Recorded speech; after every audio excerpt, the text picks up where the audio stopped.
राजा हरिश्चंद्र घाट पे यहाँ जो 5000 पुरानी अग्नि जलती है, जहाँ माना जाता है कि राजा हरिश्चंद्र जो कि इसी जगह पे अग्नि किए थे, वो आज हम आप लोगों को दिखाएंगे।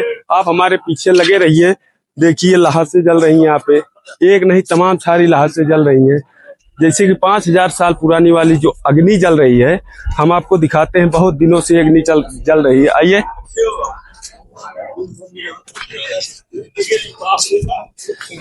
यहाँ पे ऐसे माना जाता है दोस्तों कि यहाँ पे जितनी भी शव को अग्नि मिलती है, उन्हें सीधा मोक्ष प्राप्त होता है दोस्तों। आइए दोस्तों, यही दिखाते हैं जो कि 5000 से चल रहा है, राजा हरिश्चंद्र के जमाने से यही अग्नि है जो आज 5000 सालों से जल रही है। ये हमारे आस्था विश्वास का प्रतीक है दोस्तों। आइए पूछते हैं यहाँ पे जो अग्नि काम होता है, हम वो देखते हैं। आइए दोस्तों हमारे साथ।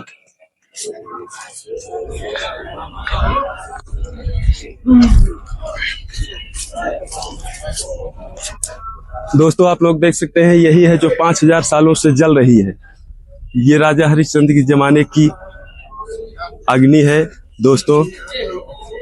आप देख सकते हैं यहाँ से सारी कितनी सारी लहासे एक साथ जलती हैं। यहाँ पे जो आत्माएं निकलती हैं उस डायरेक्ट स्वर्ग को प्राप्ति होती है दोस्त। यहाँ राजा हरिश्चंद्र घाट का हमें जो भी जानकारी मिली है दोस्तों, हम आप तक शेयर कर रहे हैं। अब चलते हैं दोस्त, देखते हैं अगला घाट जो भी होगा, वहाँ की जानकारी जो मिलेगी आप लोगों को भेजेंगे दोस्त। जय श्री।